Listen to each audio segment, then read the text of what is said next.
kasi dumadami na ang mga ulupong. Mga sabik lang naman sa kapangyarihan, halatang nais lang nila ay ang maghari-harian. Dumadami na ulit ngayon ang mga nalulong, sa bawal na gamot tila ba nakakulong. Hindi makawala kasi mula nung nawala ka, ang takot at gaba nila sa'yo ay nawala na. Pinadama mo sa amin ang tunay na pag-asa, bumaba mga krimen noon at panggagahasa.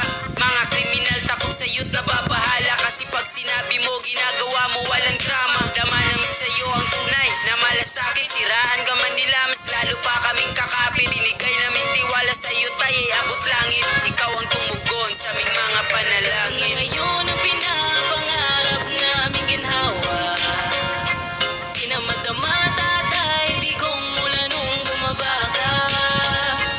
Ang tanong ng sambayanan, meron pa bang pag-asa?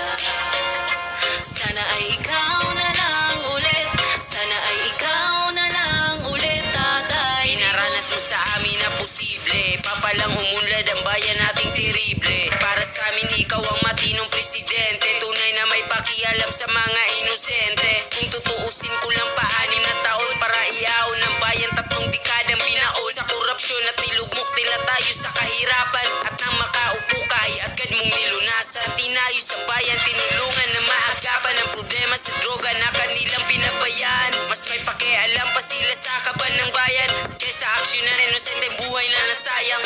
Kakapanghinayang di na ba masisilayan ang pagunlad muli ng perlas na silanganan. May tatay digong pa ba tayong maasahan na para supuin ulit ang mga gahaman? Isa na ngayon